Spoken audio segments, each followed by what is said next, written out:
Shechem, and we've broken it down into 5 different classes. We're going to look at the seed, then we'll have some lunch, and then we'll have a look at Shechem under the heading of the stone, and then the lesson. Then tomorrow morning, we're going to bring that into the New Testament and have a look at Jesus at Shechem with the well in John chapter 4. And then in our exhortation, we'll wrap it all together, put a nice bow on it, and see how Shechem is really a picture of everything to do with the saving work of the Lord Jesus Christ. So that's our mission over the next 2 days. Why? Why study Shechem? Well, I've got 4 reasons for you. This is the first, that there's lots of events that happen there. There's loads of them. I'm not going to shout out a specific number, because if I do and be dogmatic, someone's going to come and say, Brother Dan, you're wrong. There's actually 19 events. There's not 18 events, and this is why. So we'll just go with the quantity of lots. There's lots of events that happen there. It's the first place that God talks to Abraham when he comes into the land of Israel. So there's got to be something significant about the place. There's loads of landmarks that accumulate there over time. And this is where we get the title, Shechem, the place of witness.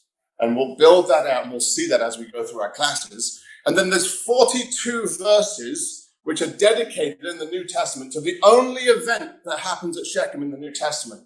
And it's talking about Christ saving the Gentiles. So there's got to be something there. I believe God left all of these events on record for us in a particular order. And we'll see that over the course of the weekend.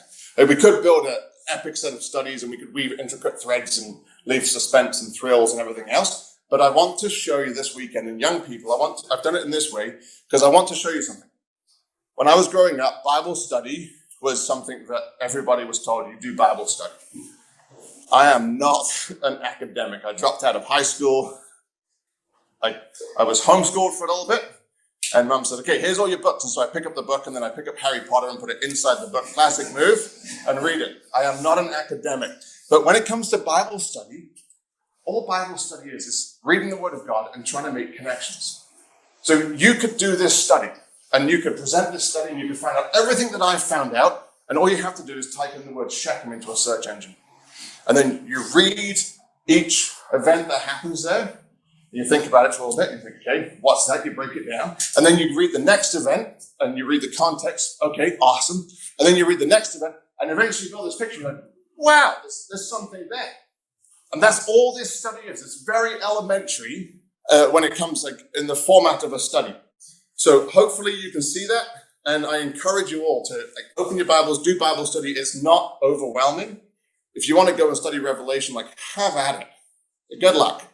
But if you want to do Bible study and understand the Word of God and the purpose of God, open your Bibles, read it, and then look for those connections. Look for similarities. Look for themes. So what's that goal? Our goal this weekend, this is how it's going to work. We're going to have a look at each event. This is where some audience participation comes in. We're going to draw a picture of all of the events that happened at that place. Now, I am far from an artist, okay? So I've used digital drawing, and I'm not very good at that either. But we're going to see and find out who's very good at art here. We're going to understand, so that's what it's going to look like. You all see that? Okay, good. I'm glad you didn't, because I don't want to spoil everything that's to come. We're going to understand the lessons that God is teaching us. And then most importantly, and this will come out primarily in our exhortation tomorrow, but we'll pick up lessons and exhortations as we go through. We want to use those principles from Shechem for our own spiritual development. What we're going to do, like I said, is we're going to draw out Shechem, everything that happens there. And if you're thinking, that's not for me, I don't want to do that, or I don't feel like I can do that, I'd just like to show you something. As I was working through these studies and preparing them, my 7-year-old daughter comes up. She's like, Dad, what are you doing? He's like, well, I'm preparing some talks, going out to America and to present these talks. Well, what's that picture of? I said, well, that's Shechem. She's like, well, what's that? What's that? What's that? These are all the events that happened at Shechem. She comes along with a piece of paper. She sits down as I'm working on my slides, and she just starts drawing. This is what she came up with. So my 7-year-old daughter, or our 7-year-old daughter, sorry, can do it. It's not all there, but I don't want to show it too long. But anybody can do it, and it's really helpful. And then when we get to our exhortation tomorrow, you'll be able to look at that picture, and as we go through, I hope you come to the same feeling, you get that same tingly feeling down your spine as I did when I first found out about it. And as we look at the Lord Jesus Christ in relation to Shechem, you're like, wow, that's amazing. So a little bit about the geography of the land of Israel. I'm sure you all know. We have Shechem is right in the center of Israel on the west of Jordan there. And I would suggest that there's probably 3 main highways you could take if you lived in Jerusalem and you wanted to visit Aunt Betty, who lives in Capernaum. You could take one of 3 routes. You could either cross over the mountain range here and go up what we're going to call the Mediterranean route on the coast. And then you could cross back over the mountains and cut back in and come up to Capernaum. Or you could go east and you could head down from Jerusalem. You could go down to Jericho, which is just a short walk down to Jericho, cross over the Jordan, up to the east side of the Jordan, cross back over and cut back in up to Capernaum. Or you could take the most direct route and you could walk straight up the center of Israel and you'd get there as quick as you possibly could. There's a little place right here that's on that route. So every time you wanted to go north in Israel, or you wanted to come south in Israel, you passed through the place Shechem. Anybody here been to the land of Israel? Oh, that's really cool. Okay.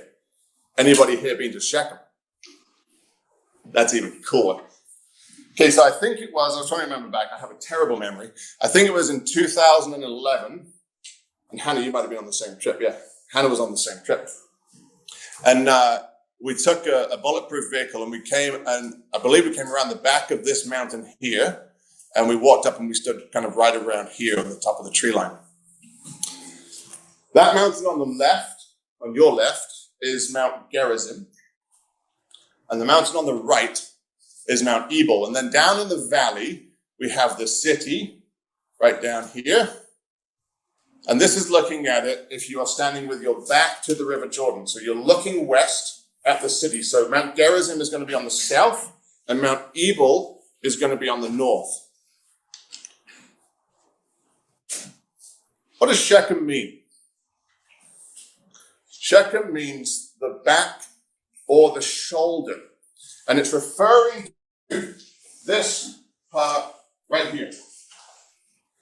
Now, if I look like some of the strapping young men in the room, which I don't, you can see from this bottom picture here that it actually is fairly similar to the layout of the shoulder. You've got 2 shoulders, and then you've got a dip in the center here, which is at the base of the neck.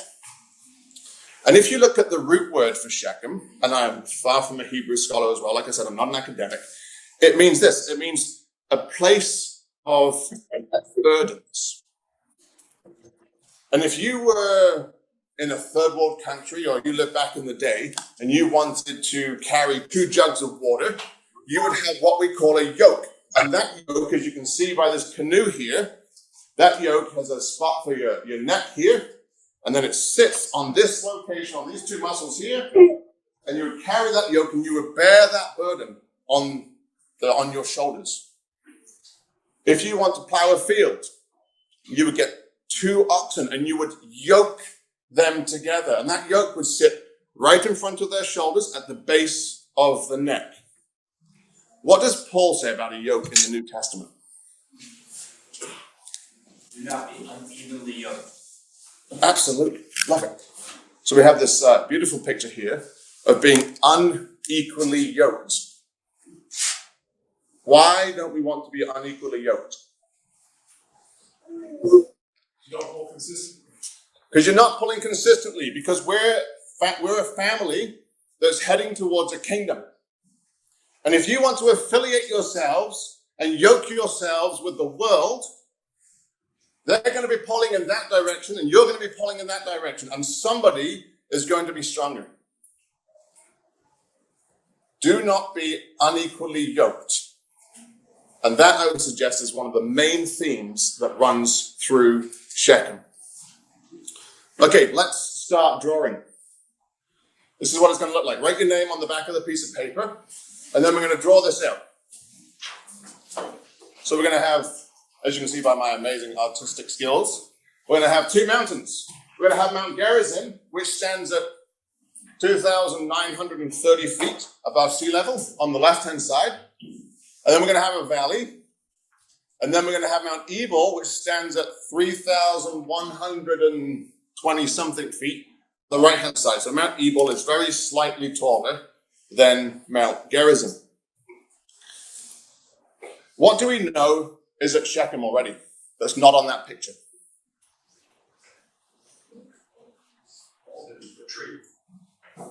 You're getting ahead of me, but I like it. There's this, draw whatever you want, whatever reminds you of a city. Just draw a city up there, because we know that there is a city of Shechem. Took me a long time to find that picture, by the way. So we have two mountains with a valley between, with a city that is sitting in the valley. And as we go, you're going to draw, I'm going to talk. Feel free to draw while I'm talking. I'd love you to keep going. Who knows what the first time you hear about Shechem in the Bible? Where is it? Genesis 12. Abraham, Genesis 12. Okay, young people, what's Genesis 12 about? Promises to Abraham. Love it. This is awesome. Promises to Abraham. There's three main promises in the Bible. The first one is Garden of Eden. Garden of Eden, the Edenic promise. The second one is, yes? The Abrahamic promises. And the third one is the Davidic promises. Awesome. Okay, this is good. I like this participation. So I believe that each set of promises builds on the previous one. So the Edenic promise is all about what? The seeds. You've got the two seeds, the seed of the woman and the seed of the serpent. What's the Abrahamic promise about? Land. Land and the father of a multitude. And so you have a land in where this seed can dwell. And the Davidic promise is all about what? A kingdom, which is in the land which was promised to Abraham, over which you have the seed, Christ sitting on David's throne, which was promised in Genesis 3, verse 15. So they build upon each other. So let's go to Genesis chapter 12 and just have a look at what that promise entails when God spoke to Abraham in Ur of the Chaldees. He says this in verse 2, this is the summary of the promise. I will make of thee a great nation, and I will bless thee, and make thy name great, and thou shalt be a blessing, and I will bless them that bless thee, curse him that curseth thee, and in thee shall all families of the earth be blessed. And so Abraham was going to be the nucleus, as it were, of the blessing for all the families of the world. Is that every family in the world? Every family? No. Which families? I'll tell you. Well, let's let Paul tell you. You don't have to turn there. Galatians 3, verse 8. And the scripture, foreseeing that God would justify the heathen through faith, preached before the gospel unto Abraham, saying, in thee shall all nations or all families be blessed. So then, they which be of faith are blessed with faithful Abraham. Galatians 3, verses 8 and 9. So he's going to become, all the faithful families of the earth are going to be blessed in him. What's missing from that summary of the promises to Abraham?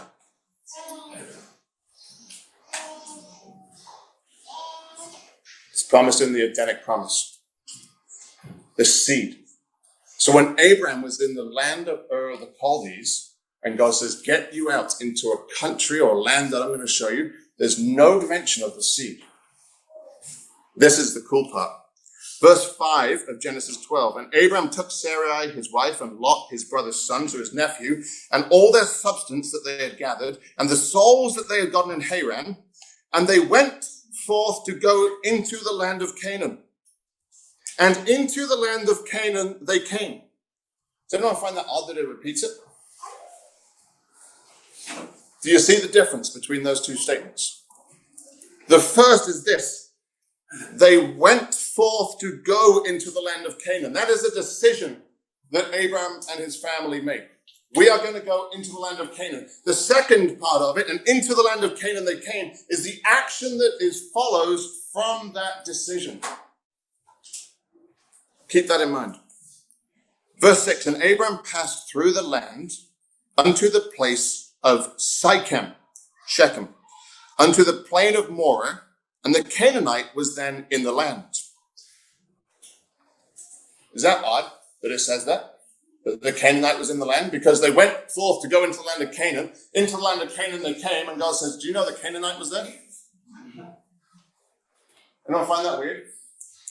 Why does it mention it? Well, Abraham came from Ur of the Chaldees, where there were all of these gods that they worshipped, and they had all of the ways of worshipping them that were full of pleasures and indulgences.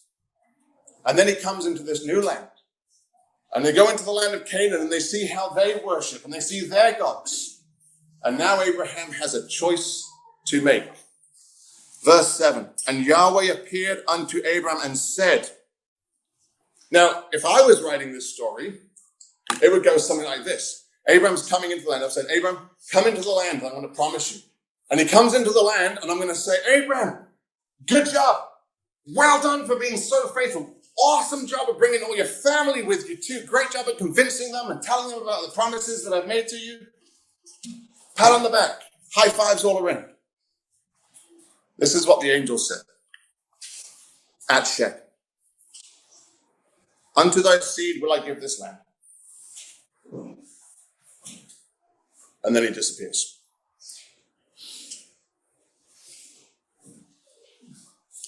And on hearing that statement, and there builded he an altar unto Yahweh who appeared unto him.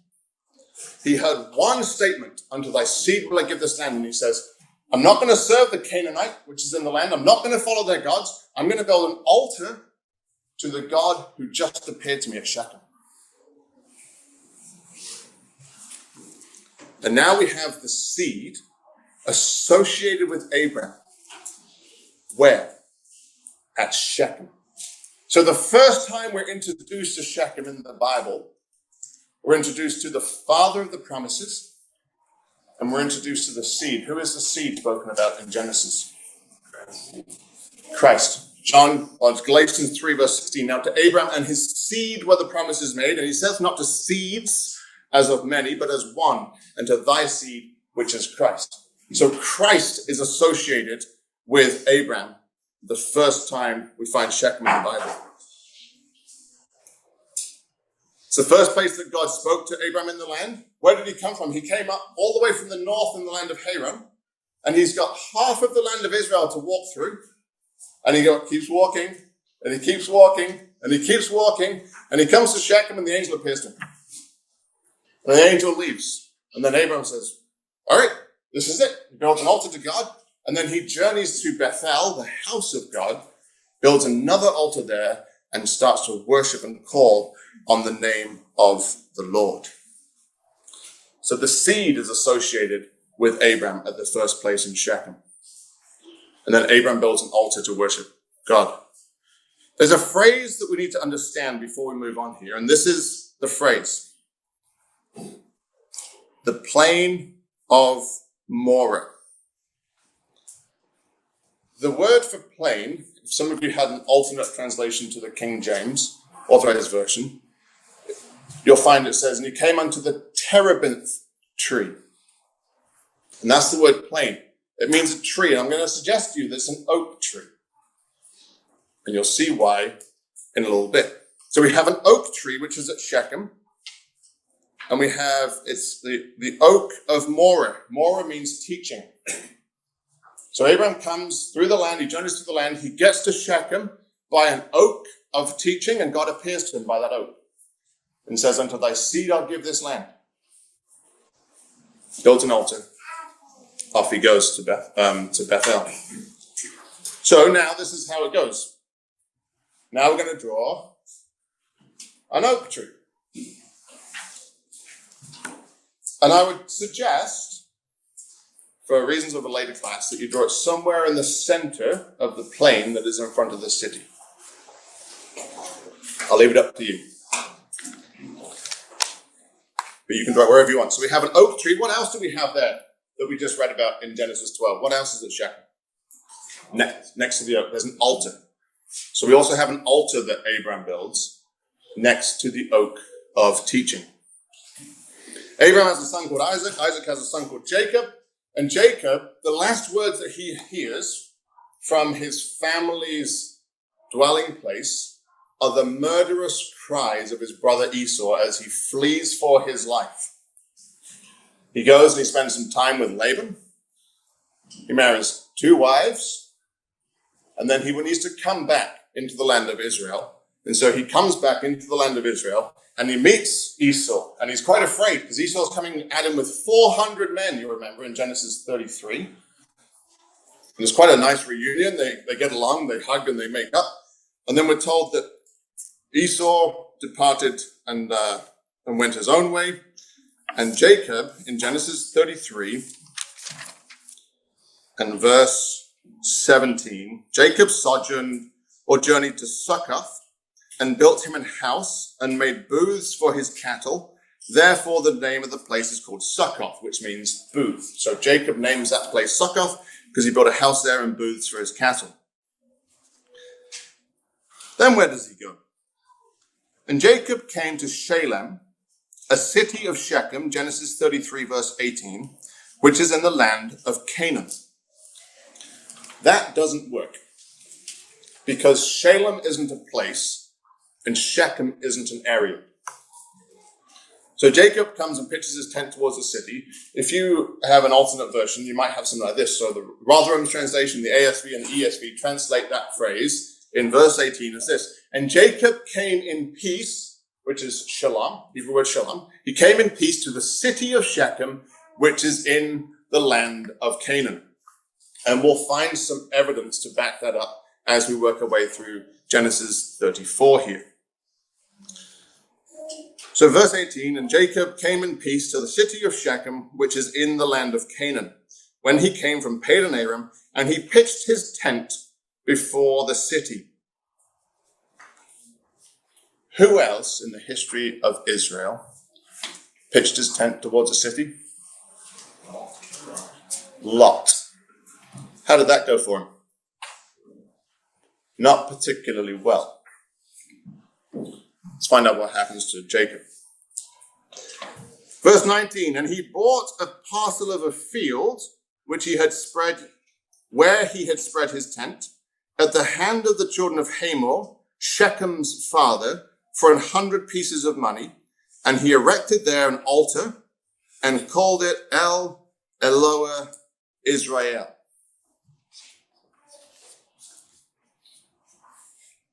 So he buys a field where he pitched his tent, and he builds an altar. No, he doesn't. What does it say there in verse 20 about the altar? Or verse 20 about the altar. He erected it.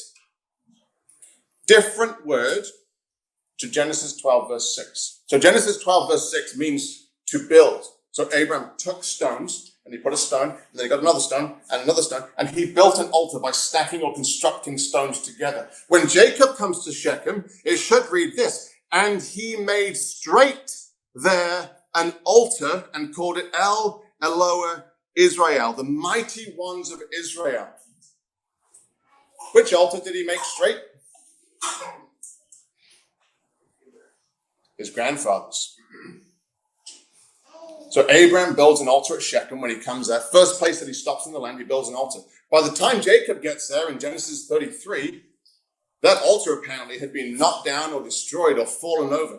And Jacob comes and he says, no, God made promises to my grandfather here, and he rebuilds that altar. He makes it straight again.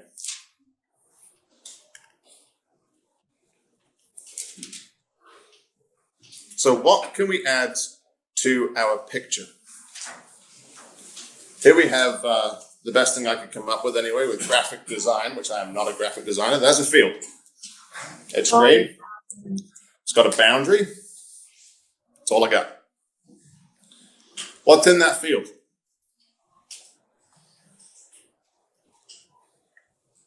It's Jacob's tent, which he pitched towards Shechem. And there's not another altar there. There's the same altar. There's one altar in that field. He makes straight Abraham's altar. Now, you can come up with all sorts of creative ways to try and make straight Abraham's altar on your picture.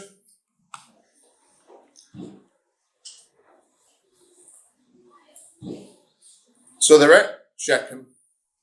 He's now got some real estate there. He's pitched his tent there.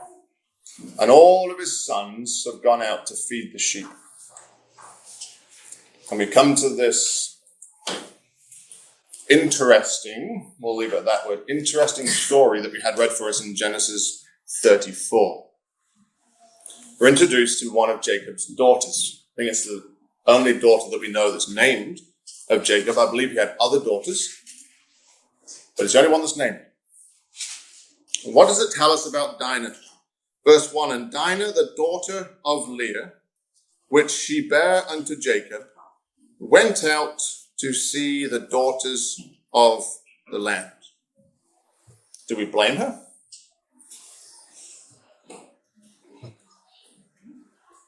If you were a daughter of Jacob and you had 12 brothers, like I know what young men talk about, and I know what young men do. It's all about who's the strongest, who's the biggest, who's the smartest, which soccer game is better than football, is football better than soccer, you just get into debates. And she's sitting there being like, and then her dad moves. They move from Succoth, where they built a house. They pitch their tent in front of Shechem.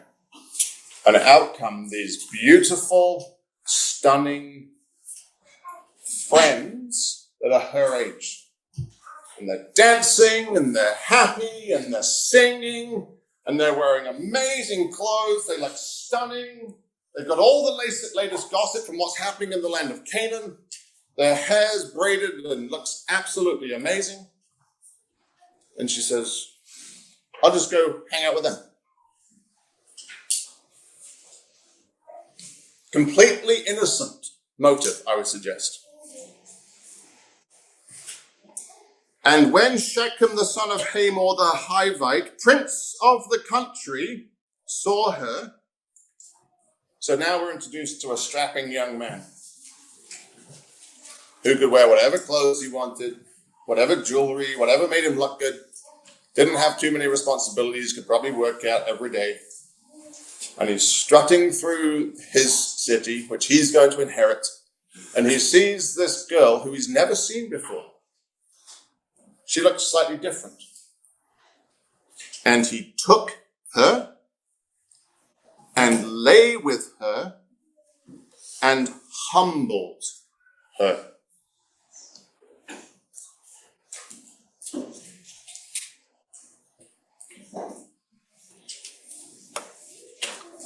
And Dinah stays with him. Now, I don't know how many fathers there are in the room that have daughters. My eldest is only 7 at the moment, and I only own 1 shotgun so far.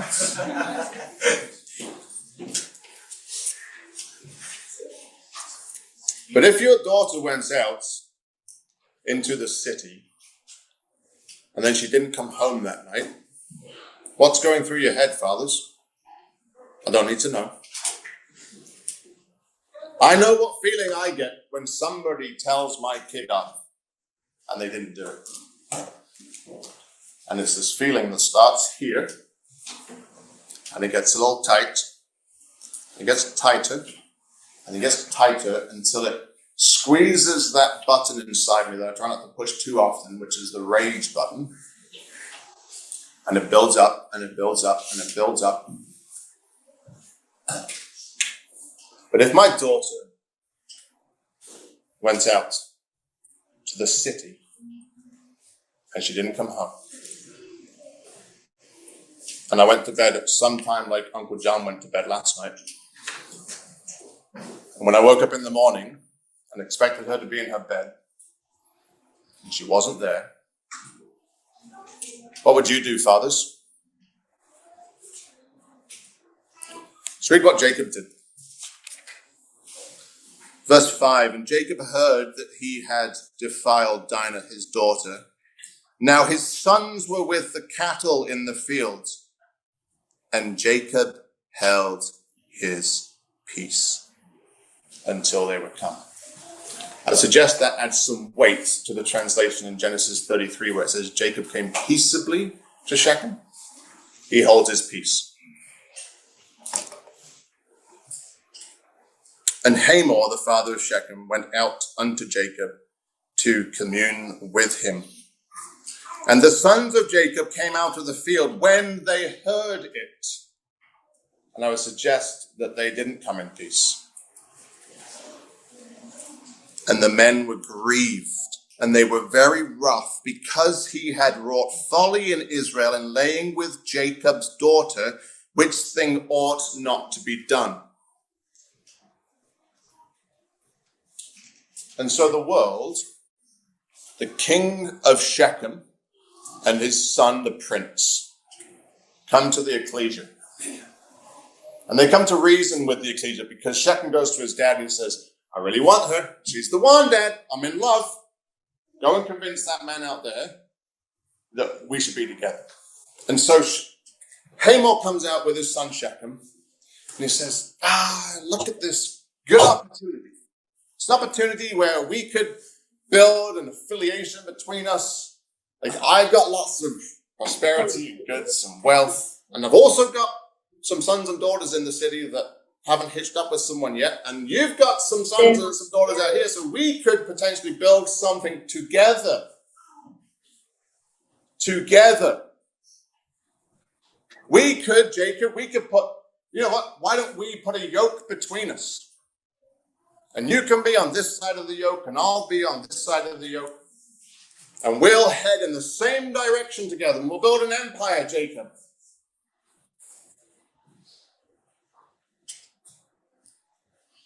Jacob holds his peace.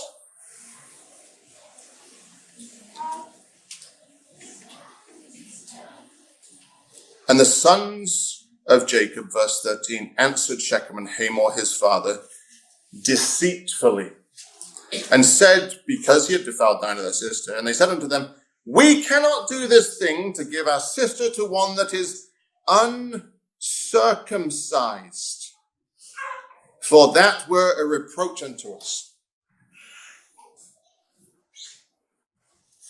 They're stooping to a level that people haven't gone to before. Why did God give Abraham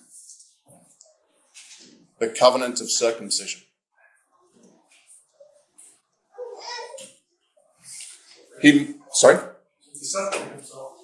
To separate themselves from the people around. And now Simeon and Levi, these crafty fellas, they take that divine covenant and they use it to manipulate. And they say, we're happy to affiliate ourselves with you, and we're happy to yoke ourselves with you, actually, on one condition: you've got to be circumcised. You've got to be part of that divine covenant which the God of our fathers has established. Now, I don't know how Shechem and Hamor managed to convince all the men of the city that this was a really good idea. But somehow they did. So they go into the city and they say, you know what, everyone's got to be circumcised. And Simeon and Levi sit and wait. And after the third day, when the men are sore, those two boys go in and they slay every male in that city. You think about the anger that was built up in those two boys. A man in that city, the prince, had taken their daughter. And they showed no mercy. They went in, they slew every male. And when they came to Hamor and Shechem, it gets more descriptive. It says they slew them with the mouth of the sword. And then they went into Shechem's house. And they took out their sister Dinah. And they brought her back to the ecclesia. But they didn't stop there. They went back into the city. And they plundered it. And they took all the good things out of the world and brought them into the ecclesia. And then they had a brilliant idea and they said, well, what Hamor was saying about working together is actually pretty smart, Ed. And so the sons go back into the city and they take all of the women and all of the children and they bring them into the ecclesia. That's Genesis 6 language, isn't it?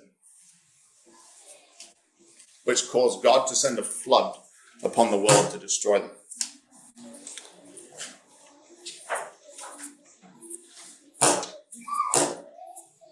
So they bring them all into the ecclesia. Let's draw this out just for a second here. You draw however you want. This is what I've got so far. You've got Dinah. You've got Simeon and Levi, who I would suggest are the key players in this event. And then I've tried to depict a mass grave with that symbol up there on the scene. And whether it was Jacob who went and buried the men of Shechem that were all slain, or whether they had left at that point and the cities around come in and they bury them, I don't know. But I'll tell you something, they're not going to leave them there in the city because it's going to stink. And so somehow those bodies were disposed of. And so we've got a mass grave there up on the screen. And Jacob, verse 30, said to Simeon and Levi, ye have troubled me and made me to stink in the inhabitants of the land among the Canaanites and the Perizzites. And I, being few in number, they shall gather themselves together against me and slay me, and I shall be destroyed, I and my house. What did God promise to Jacob when he fled from his brother Esau? So Jacob, I'm with you, and I will never leave you nor forsake you. And now Jacob's feeling about this big. And he sees all the nations around, and he sees what his two sons have just done, how they've slain every man in the city. And he says, sons, you've made a mistake. The nations around us are going to come and they're going to kill us all. And that's going to be the end of the household of Jacob. He'd forgotten about the promises that God made to him. And then I think we're given a very detailed insight into the motivation behind Simeon and Levi's attack. Because they said, should he deal with us as with a harlot? This wasn't a cleansing of the land or getting rid of the world or making sure the world never got into the ecclesia, because they brought half of the world into the ecclesia. This was you touch a member of our family, we're coming after you. You dare touch one of us, we're going after you. It's a challenge, it's a statement.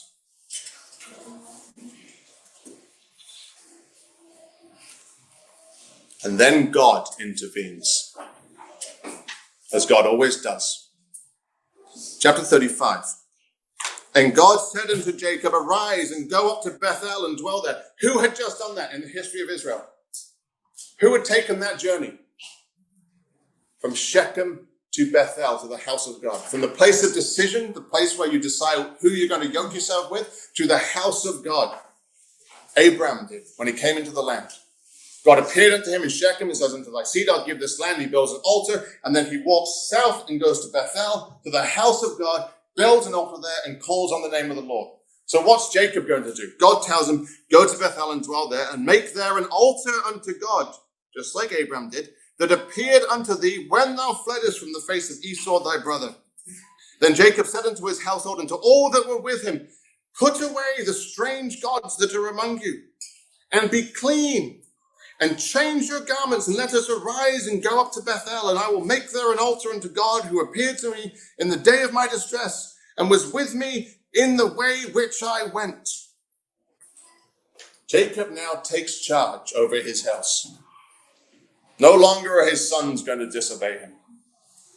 He says, we need to go up to the house of God. We need to go and worship him. We need to clean our house. In fact, change what you're wearing. We're going to the house of God. Give me all of your idols. Where did those idols come from?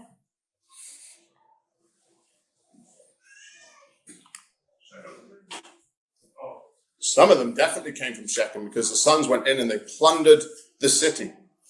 What about Genesis 31?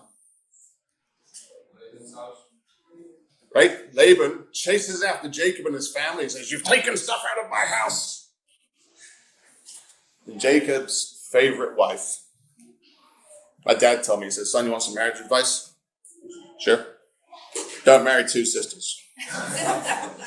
All right, thanks, Dad. That was helpful. The favored wife, Rachel, sweet smile, hides all the teraphims, the household idols, everything she wants in a box, sits on it. Yes, Dad. Laban couldn't find them. So some of those idols had been with that household for many years. And some of those idols they just bought out of the city that they plundered. And they gave unto Jacob all the strange gods that were in their hand, and all the earrings that were in their ears. Anybody know what earrings represent in the Bible?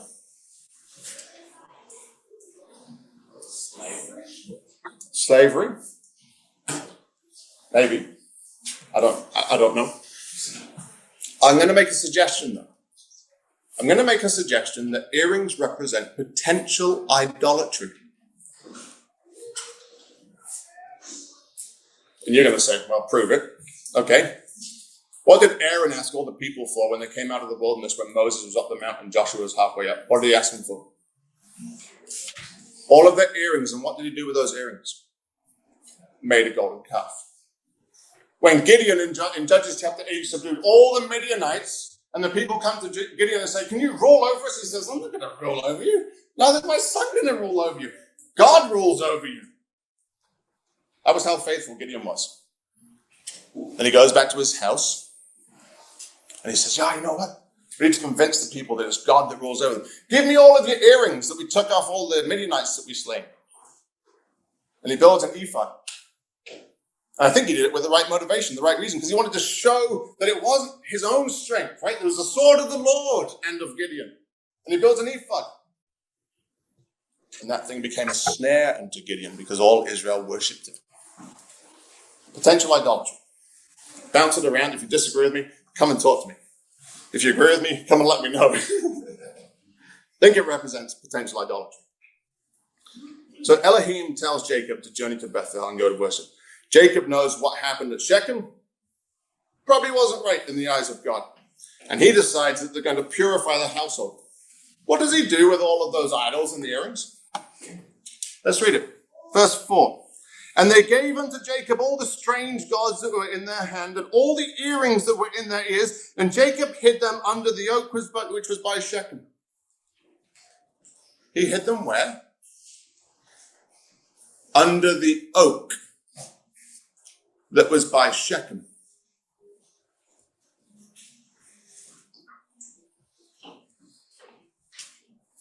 Any particular oak? Do you think Jacob, after buying a parcel of a field, would go and dig in someone else's field to bury the earrings and the idols? Which tells us what? Which tells us that when I drew this and you drew it, you got it right. The oak was in the field which Jacob bought. And so Jacob digs a big hole under that oak of teaching, and he takes those household idols and he buries them there. Then he goes to Bethel, builds an altar to God, worships God. Awesome. Okay. Genesis 35, verse 2. There's an interesting word here which we'll take a look at. Then Jacob said unto his household and to all that were with him, put away the strange gods that are among you, and be clean, and change your garments. That's the first occurrence of that word. I don't know about you, I love first occurrences in the Bible. They always set the scene for everything that's going to follow. First occurrence, last occurrence, you'll be able to get a summary of what that subject's about. First occurrence of the word clean. Most of the times, it refers to the Levites or the priests in the work of the temple or the tabernacle, when they would come in to start their service, and they'd come to the laver, and they would clean themselves, or they'd cleanse themselves, or wash themselves. You know what the last occurrence of that word is? Come with me to the book of Malachi, please. Malachi chapter 3.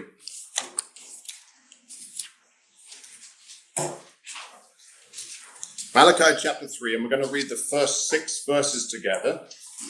And I'll probably get excited, I can't help it, I'll probably get excited about a couple of words, but I want to see if you can pick up on the connections here with what we've just been looking at.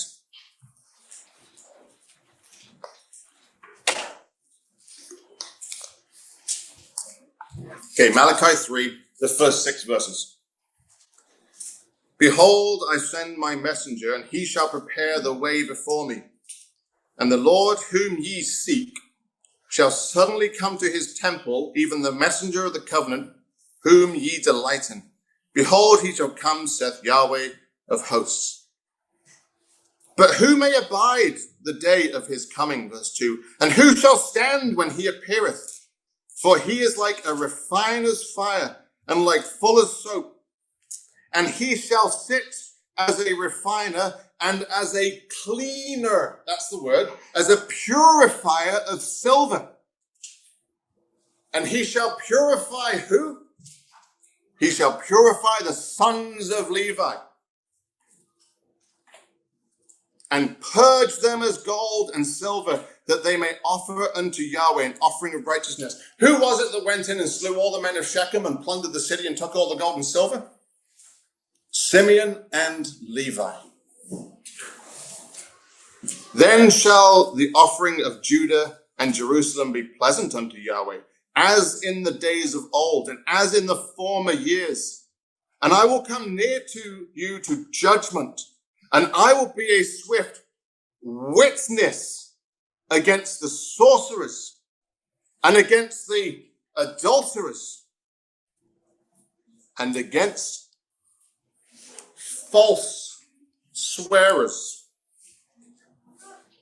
and against those who oppress the hireling in his wages, the widow and the fatherless, and that turn aside the stranger from his right, and fear not me, saith Yahweh of hosts. For I am Yahweh, and I change not. Therefore ye sons of Jacob are not consumed.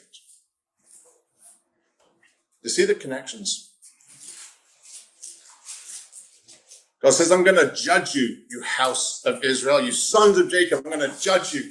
And I'm going to clean you, Levi, especially.